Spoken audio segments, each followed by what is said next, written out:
Our class today has a new reality. Every yard owner ought to be your customer. And you know, as we go through the presentation today, I'd like you to keep in mind this theme. We just got done with some research in Raleigh, a nationwide study, and we studied 1,000 customers, and over 80% of those customers were Brand X customers. And we asked them a lot of questions. And one of the questions that came out we asked was, we would like, if you had your choice of having your product serviced at your home or at a dealership, what your choice would be. And overwhelmingly, 70% of the people said they wanted their product serviced at home, and the number one reason was convenience. Then we ask another question. The question is, if you had a trained factory technician, what trained factory technician would you want to have working on your product? And we gave them a whole laundry list of technicians. John Deere technicians, Cub Cadet, Kubota, Murray. We even put Briggs and Stratton out there, which we know there's not many of those out there. And a whole laundry list of them. Overwhelmingly, 2-to-1, they chose the John Deere factory-trained technician to service their product. So we have a great opportunity with all homeowners to be their servicing solution as we move forward. And we think the theme of this program will help justify that. Today, our objectives are to define what ready-to-mow is. We want to talk about that. The second objective is define what ready-to-mow's role is going to be in your dealership, and only you can answer that, and we hope this class will help you do that. The third one is to identify 2 customer values, and the fourth one is to identify 2 new customers. And the fifth objective is to identify 4 profit opportunities with the mobile service or ready-to-mow. But I want to talk about lifestyle changes and trends that are taking place out there. As you listen to Mark Rosfold, he says changes in trends of lifestyles. So we want to talk about what's taken place.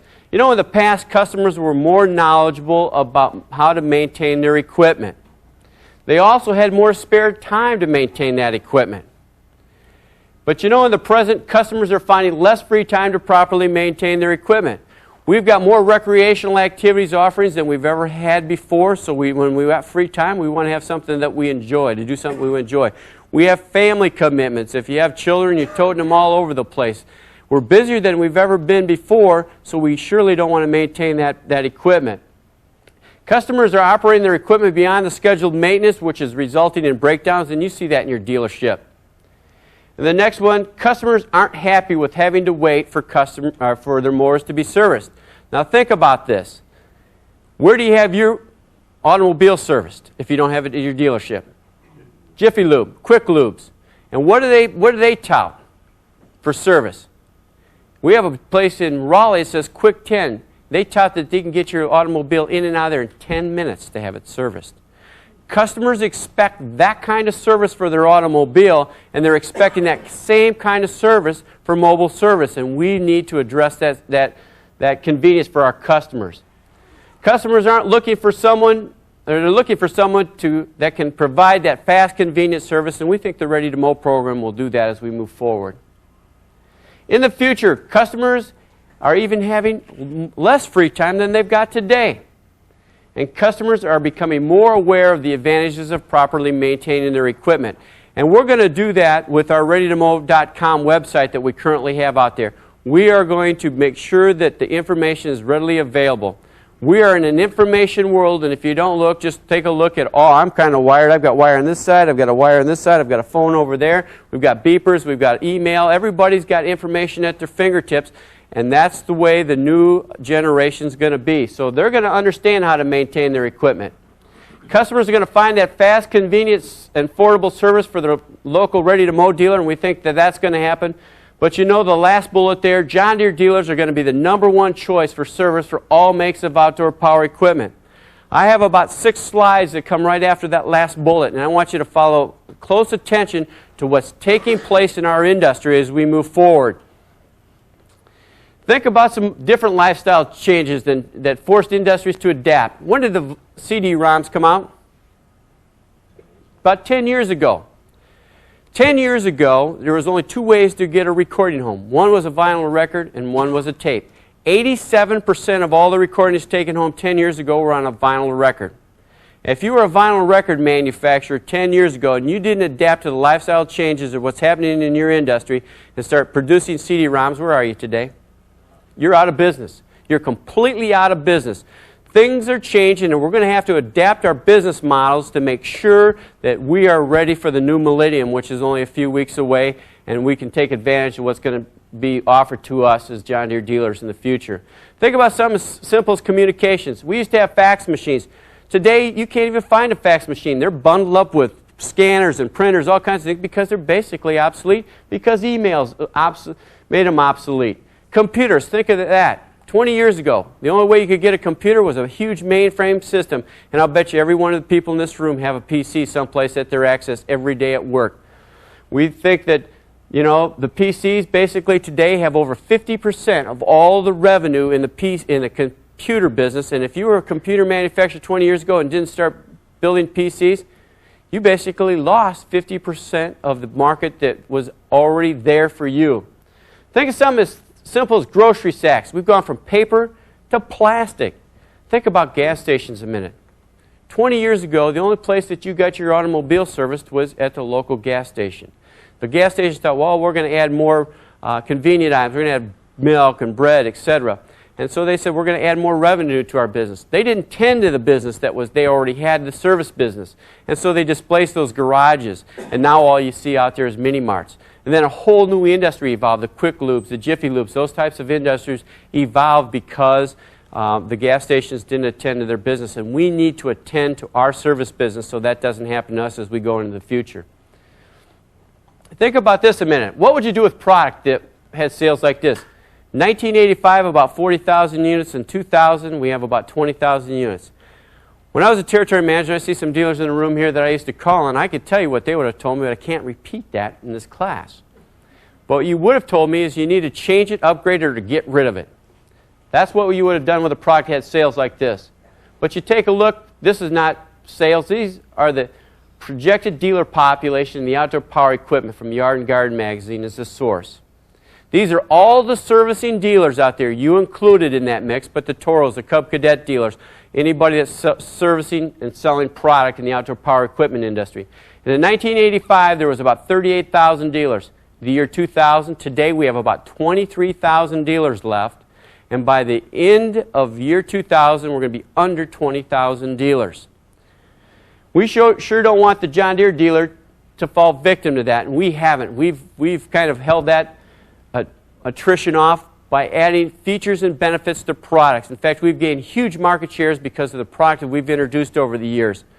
But we're going to have to change our business model so that we don't fall victim in the next 10 years, because you look from year 2000 to 2010, we're going from 20,000 dealers to 13,000. And that's about a 40% decrease in the business, what's going on out there in our industry. So we've got to be this #1 servicing solution for all brands as we go into the future. Here's some statistics. I told you we had 6 slides coming up, and these are the 6 slides I want to show you. This is the distribution channel for of riding lawn equipment. In 1987, 43% of all riding equipment was sold in the mass. 1997, 69% of all the riding lawn equipment was sold through the mass. Year 1999, it's about 71%. And you see we're losing dealers, so the mass is gaining ground. But you know what that means to you? That means there's going to be fewer dealers, which is going to be more sales and more parts and service opportunities as we go into the future. Dealers are going to need to expand your service and parts department to take advantage of that. And the last one, we've got to be that #1 choice for the outdoor power equipment service solution as we go into the future, because we're the only ones going to be left in this industry as we go forward. I'll show you in a minute. Think about your income mix. Today, about 70% of your income in your dealership comes from complete goods sales. 30% is about from parts and service. As we go forward, that's going to just flip-flop, and 70% is going to come from parts and service and 30% from complete goods. You know, you're going to have to change your business model. You're going to have higher levels of customer service, meaning longer hours of service of operation. You think about this a minute. Here's a statistic that you all need to make sure you understand and you write down, or you plant in that someplace you can retrieve it. 80% of all sales of consumer goods And consumer goods are classified from electronics, appliances, all the way to automobiles. 80% of them are sold after 4 p.m. or on the weekends. Now the question you have to ask yourself is, when are you open? Are you open in that 20% of the opportunity, those business hours from 8 to 5? If you are, you better start changing your business model so that you can adapt, so you don't fall to the wayside like some of the other dealers are out there. Because the name of the game in the future is going to be convenience, and customers are going to seek out that convenience. You're going to have longer hours of that operation. You don't believe me? Think about Walmart for a minute. When are they open? Or when do they close? They never close. In urban areas, they're open 24 hours a day. And in most cases, they're open in small rural areas, they're open from 7 a.m. till 11 o'clock. People have different lifestyles. I work the first shift, the next guy works the second shift, and some of us work the first and the second shift, and then the only time you have a chance to shop is the third shift. We have to adapt to lifestyle changes so that we can meet those customer needs in the future. We're going to have to have that product, service, and delivery. We're going to have to be able to do that because of e-commerce, what's coming down the road. Friendly environment. We're going to have a friendly environment for our customers. When they walk in the store, they're going to want to shop in our stores because it's pleasant, it's well merchandised, and it has the products that they're looking for. Alignment with alternate sales channels. We're going to have to figure out how to buddy up to the mass so that we can get those customers in the future, and we're going to show you how to do that today. And then service that non-John Deere product. We're going to have to do some of that so that we can gain those customers in the future. Now here's a slide that's an interesting slide. These are sales in 1999 of lawn tractors. The whole industry is about 1.2 million sales in lawn tractors. You take a look today, 74% of those sales are sold through the mass. 26% sold through the servicing dealer. That's you and your competitors that service product out there. You take a look at our market share, it's 51% of the servicing dealer. Now this is what's going to happen if everything stays the way it stayed for the last 5 years in our industry. We have all enjoyed some tremendous growth in our industry as John Deere dealers. We have taken market share from our competitors, and it's felt very good to do that. But you know, if we stay on that same trend line and we do not change and we continue to gain market share as we've done in the past, this is my prediction what's going to take place in the next 5 years. Now you follow this slide as we go forward. The year 2000, the dealers' shares dropped, the masses picked up. Look at our market share. We're at 57% market share. We gained more market share from the Cub Cadet dealers, and we love it. We keep going. Year 2001, the dealer shares dropped. We're gaining market share. Nothing's changed. We've enjoyed the growth we've had in the last 5 years. Now I know this is kind of reaching out there, but 76% of the mass out there, they're gaining market share. Look what's happened in 2002. We're at 72% market share in the piece of the pie that we sell in. 2003, we're at 81%. 2004, we're at 91% of the servicing dealers. If everything stays the way it's done in the last 5 years, that's what's going to happen. Where are your servicing dealers? Right there. Your competitors. We're the only people left in our industry. Now that's pretty far-fetched, but that could be very true if we continue on the same growth pattern that we've had in the last 5 years.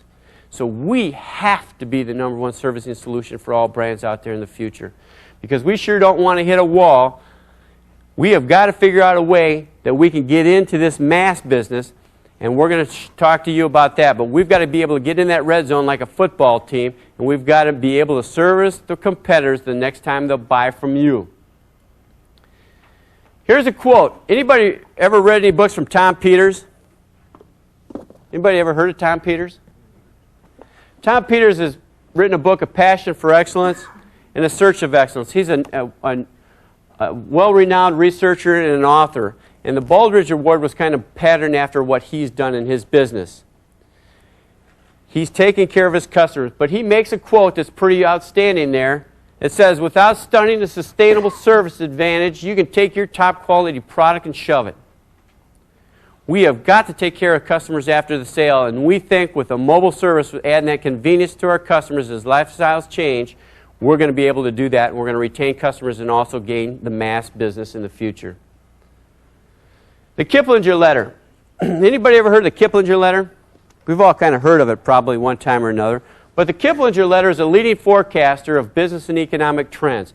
And they talk about what's going on in different industries across the United States. And each week they come out with a different article.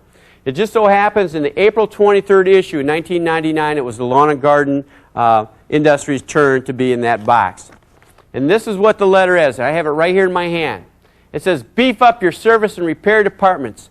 Consider making house calls as John Deere does for mowing, tune-ups, and repairs. Fix rival brands next time they'll buy from you. Take time to explain and educate your benefit with mobile service and the convenience you're adding to it. That's what they're saying. Fix rival brands next time they'll buy from you. And that's why all the Fortune 500 companies kind of watch this letter and read it on a weekly basis to find out what's taking place. And we need to start changing our business model to be able to take advantage of and getting into that masses backyard. Ready to Mow creates customer values. There's 3 customer values that people really think about when they buy a product. And one of them is price. And you really can't change that price because we dictate to you what the price is going to be. But 2 things you do have an advantage is, one is the perceived value before the product, what it's worth. We've done a great job telling our customers our products, how it's built and its longevity. In fact, we've got a slogan, how long does a John Deere last? We've done a great job with your help to do that. You've done a tremendous job. But you know, the second bullet there is after the sale. The customer's values, product, service, and quality. That's what they think of the product when they buy it. But you know, 2B, the supplier quality. The supplier quality is you. They are thinking of you, how you're going to service their product during the purchase. We've got to make sure that you have addressed that customer value. And we think Ready to Mow will add a huge value as we go forward, and you can show them and tell them about this product. What is Ready to Mow? Ready to Mow is a mobile service for all makes of outdoor power equipment. And that's really what we want to do. We want to talk about all makes. And if you get an opportunity, if you haven't done it yet, go down to the trailer tomorrow morning and look at all the parts that are in that trailer. There's enough parts in there to service over 80% of all the products sold in America with very few parts. So we've got that opportunity with Ready to Mow. Ready to Mow will help you increase profits and create customer value by adapting to lifestyle changes. You think about that, we can service in the morning, we can service in the evening, and we think Ready to Mow will do that. Ready to Mow will position the John Deere dealer to take advantage of all parts service needs for the mass merchants and their customers, and we'll be able to do that as we move forward into the new millennium. That's what Ready to Mow is, and you need to think about that as we go forward. Why mobile maintenance versus mobile repair? There are fewer parts needed, as I said before. Go down and take a look at those parts in the trailer. Servicing all makes expands your potential. That's where our biggest growth opportunity is with our Brand X products out there, because you can see what the mass has done. And the third one is maintenance, unlike repair, can be scheduled. You can schedule maintenance. When a customer's broke down, he wants it fixed now. But when he needs an oil change, as we've all done with our cars, we can wait an additional week or so. So we can schedule maintenance versus repair items. And when we repair, you have to bring them into the shop. Here's a quote from Ken Schneider at Adams Fairacre Farms in Poughkeepsie, New York. He says, "I'm pleased with the success through Ready to Mow. We've received at least 15 to 20 calls from customers expressing how delighted they were with the at-home service. I can't remember ever having a customer compliment us after getting their mower serviced." Now, Ken said, these are New Yorkers. You know, that's something that he can be proud of. And he doesn't get many compliments from New Yorkers, so he's given that customer a wow factor. In fact, I was so surprised about that. I just moved to Raleigh right before the hurricanes. And I went home, and we basically were locked out of our building because we were without electricity for 16 hours. And I had my freezer, and I had 2 refrigerators that needed to get power. So I was a wise guy, and I went down to the office, which we had hooked the Ready to Mow trailer up to it, the truck, And I got the ready-to-mow trailer and took it to my neighborhood. And people are kind of walking at 10 o'clock in the morning. They're walking around, kind of observing the damage. And my neighbors didn't know me. I'd only been there a week and a half. And I pulled in, and these people, my neighbor says, "You a John Deere dealer? Do you service with this truck?" And it was, you know, all of a sudden, you know, these people were coming in, sticking their head in the trailer, and they wanted me to do service work. And I said, "I can't even turn a wrench." So I said, but what we had done is we had called the John Deere dealer that was in Raleigh, and he's doing the service work for my two neighbors now with the ready-to-mow. So it does create a lot of excitement. And talk to the dealers downstairs on the showroom floor and ask them how excited they are. Because you've got to think that's a rolling billboard, and that creates a lot of excitement when you go into a cul-de-sac or at a home. What roles should ready-to-mow have in your dealership? Burkhart's Tractor and Equipment in Davie, Florida is a John Deere dealer that's been a ready-to-mow dealer this past year, and he integrated this business within his business. And he's done a tremendous job making ready-to-mow work for him. And he's allowed us to went down and we videotaped him, and we're going to show you how he integrated that within his business. And that's the way we think is the way you should integrate it in your business. Any lawnmower I've ever owned I've never maintained.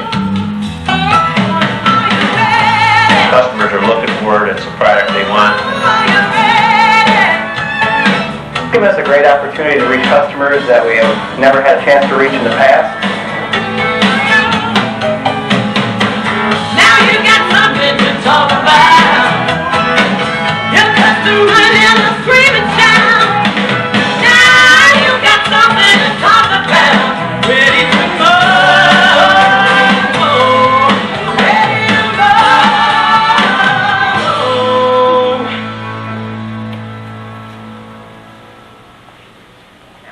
Ready-to-mow is a mission to be the #1 provider of fast, convenient, courteous customer care. Let's hear from one dealer who has committed his entire store to the Ready-to-Mow mission. For a new program and an extension arm of Burkhart's, you have to have a complete team involved. Ready-to-Mow is definitely, it is a service-oriented program because we're performing an on-road service. But I brought the group together to explain, why Ready-to-Mow, how we were going to incorporate that into our company here, what the intentions were to be with Ready-to-Mow, and how could I get everybody involved.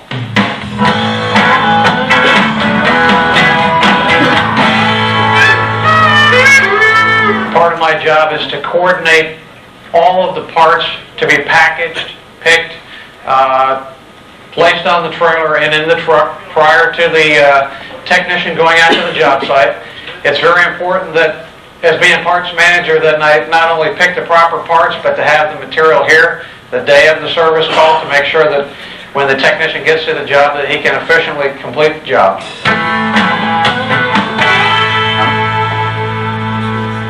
My role in Ready-to-Mow is basically to oversee the entire operation. Initially, I was handling the scheduling of Ready-to-Mow. I've had a lot of experience talking with the customers, finding out what the response has been. Currently, as things have taken a little bit of a change here, we've had more people involved in Ready-to-Mow, and my role is more of a technical advisory, and I still oversee the scheduling and make sure that customer satisfaction is #1 out there.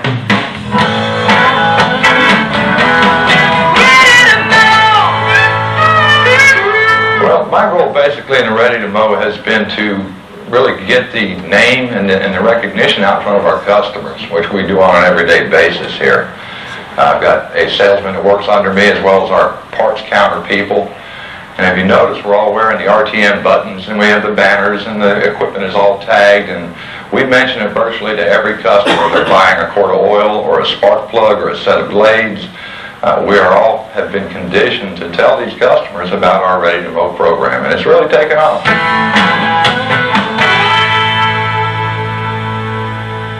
I receive incoming calls. I schedule the customers. I coordinate the service tickets for the parts department to pull the parts to go on the trailer for the service to be done for the customer. It keeps your workers more intact to want to sell something. give them a little prize. It doesn't have to be much, but show that you care on one end for giving them something on the other end. Because once you sign a customer up, that customer hopefully is a customer for life with Ready to Mow. And that little prize you gave for maybe them signing up 10 or 15 customers is minimal to the payoff that you're going to get in the long run.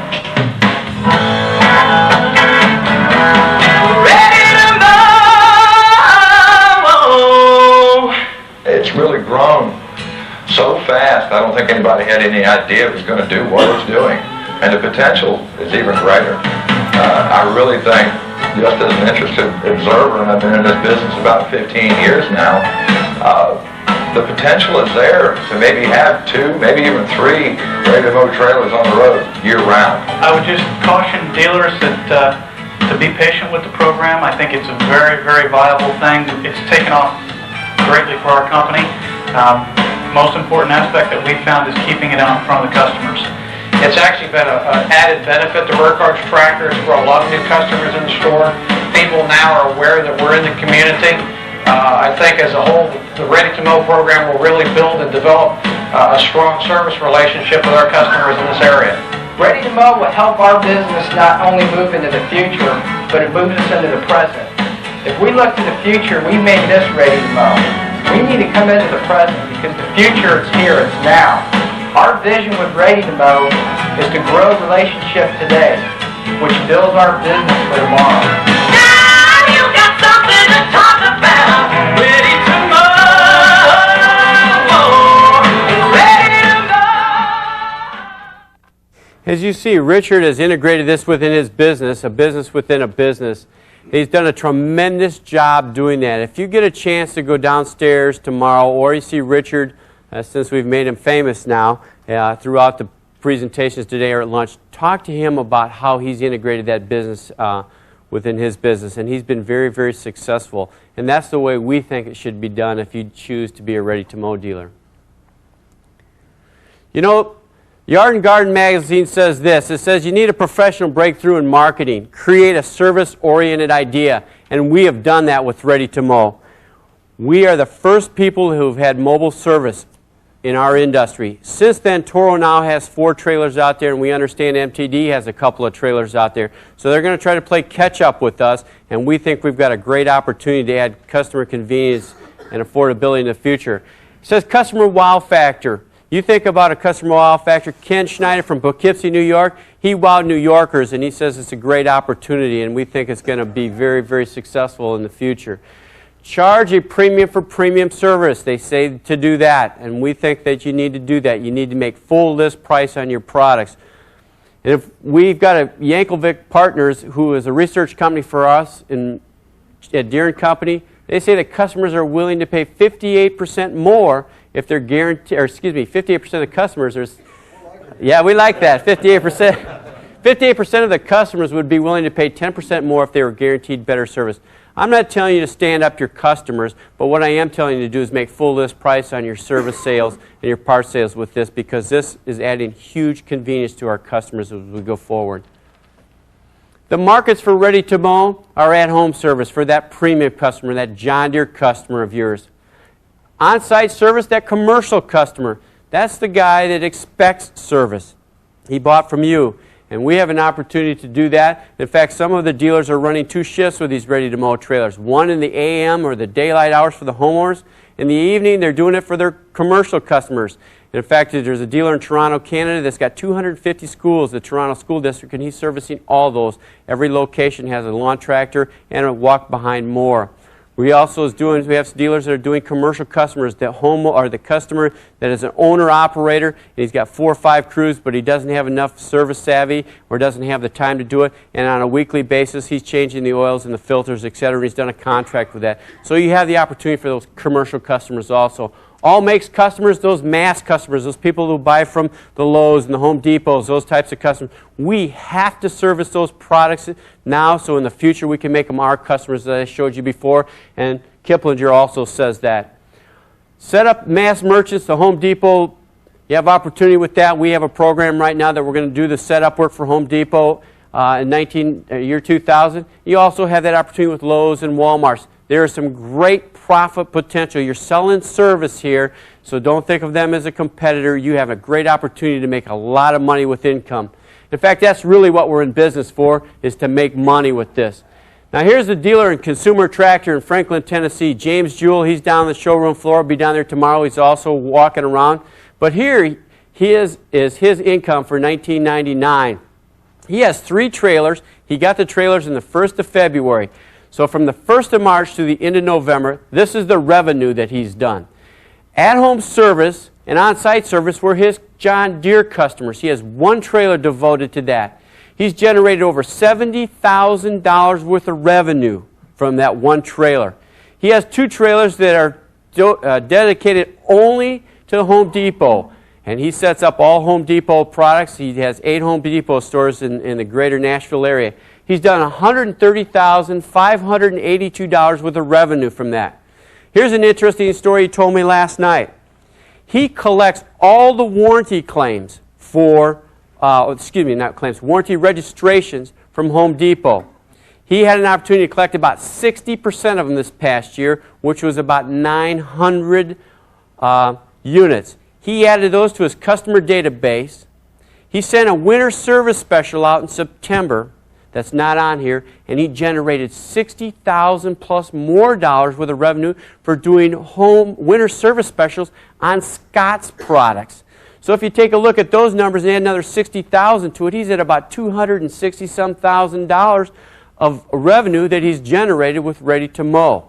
We think it's a great opportunity, and our mass customers are going to be our biggest opportunity in the future, that we are going to have to leverage them and service their product today, and we're going to sell them product tomorrow. But look at the gross margin on that. We're at 60.3%. You guys do the math. It's about $118,000 worth of revenue after you back out all of his expenses as to net profit. Now that's making money selling parts and service and doing mobile service. That's what we're in business for. How do I become a ready-to-mow dealer? That's the ultimate question. What we'd like you to do is we'd like you to contact your territory manager. We'd like you to discuss your ready-to-mow potential with him. We've given every territory manager in the company a list of all the sales by county that were sold in riding lawn tractors and walk-behinds. So that you can discuss that potential with him or her. Review the Handbook to Success. We want you to take a look at this Handbook to Success. We took our 70 dealers this past year and we put together a book that says the success stories that have taken place out there with Ready to Mow. Then we want you to work through the Ready to Mow prospectus or the business plan. And the business plan really covers 6 areas. Your capital investment. What's your cost for your truck and your trailer? Talk about your personnel compensation. How much you're going to pay your technicians. How much are you going to put into this business? You're going to put cash up front into the business, just like you would do if you're having a brand new business startup. We want to know your projected expenses, advertising, insurance, gasoline, fuel, you name it. We want to know your labor and your parts margins that you currently have. These are your numbers so that we can make sure that we're on the same page. And then what we want you to do is set sales goals and profit goals. And after you've done that, you come to the last page. And what we want you to do is we want you to tell us what your mix is going to be by the product that you have already sold out there by your stops. 50% of your stops are going to be lawn tractors, 40% walks, 10% riders, and no handheld. That mix can be anything that you want it to be. We then want you to price it over here. Then we want you to hit enter, and it will tell you how many stops you have to make this business profitable for you as we move forward. It is a good tool to play the what-if scenarios and make sure that this business is for you. And we feel that it is. Then what we'd like you to do is submit a marketing plan. We want you to take a look at advertising and promotions. We want you to take this Handbook to Success, as I've used books in college, and just plagiarize the heck out of it. Tell us what you're going to do for advertising and promotion. How are you going to get this business off the ground? Tell us what prospective customers you're going to go after. Tell us who you're going to be staffing. Who's going to be the technician? Who's going to be the traffic coordinator? Operations. Who is going to be in charge of this business within a business? Is it your sales manager? Is it your service manager? Or is it you? Then we want you to think about the Ready to Mow image. You know, that's probably the biggest thing that we need to do, because if you take a look at that poster right there, that's the size of the trailer, a 14-foot trailer. When you're rolling down the road with that trailer, that is a rolling billboard, and image is so important. It's first impressions, and first impressions are very important to your customers, and it's got your name on that trailer, so we want to make sure that you keep the image up to speed where it needs to be a very professional mobile service. Then from there, what we'd like you to do is register you as a ready-to-mow dealer. We sign and submit that licensing agreement, permits you to use the registered John Deere Ready-to-Mow trademark. It involves you in national group advertising this next year, and we're going to promote service with some fringe advertising in some of these MSAs across the country. So you're going to be included in that. And then it's going to list you in your dealership for the Ready-to-Mow website that we currently have out, readytomow.com. And the website looks like this. It has a lot of information. I told you we're going to educate our customers on how to maintain their equipment. We're going to tell them what they get for the 12-point checkup. We're going to talk about mowing basics, how to maintain their lawn. We're going to ask frequently asked questions. And we're going to talk about homeowner tips and tips of the week on servicing their products. That thing is going to continue to change. Up here on the right-hand side is a lookup for any ready-to-mow dealer. A customer clicks on that and types in their zip code, and it's going to show them where the closest ready-to-mow or mobile service is to their dealership. The dealers that are currently ready-to-mow dealers are already out here, and it's out. And we've had quite a few hits already. What we call hits, people looking at the website. So we're going to educate our customers as we did. As Kiplinger says, you need to educate and train our customers on service, and we have a great opportunity as we go into the future. Ready-to-mow, I want to review the objectives. Define what ready-to-mow is. It's mobile what? Service, isn't it? Mobile maintenance and service. Define what ready-to-mow's role is in your dealership. Only you can answer that question. But I'm telling you, the train's pulling out of the station, and you need to get on board if you want to be part of this for 1990 or year 2000, because we need to have your sign-ups no later than the end of December, so that you can make sure you get your trailer by the end of this year, or excuse me, by the end of this year or the first part of February, so that you're ready for the spring selling season. Then define 2 customer values. We talked about price being one. Can't control that, but what are the 2 other values? Before and after the purchase, and those are the ones that you really can control. And that's where you're going to add value with Ready-to-Mow. Identify 2 new customers. What are the customers out there? The mass customer and the mass merchant is doing setup, and the customer. Identify 4 new profit opportunities. We're talking about the premium John Deere customer, your commercial customer, the mass customer, and the mass merchant doing setup. Those are our 4 profit opportunities as we move forward. What I'd like to do is thank you all for coming. I want to make sure that you all have a great new year and a happy holiday, and hopefully it'll be a very prosperous year.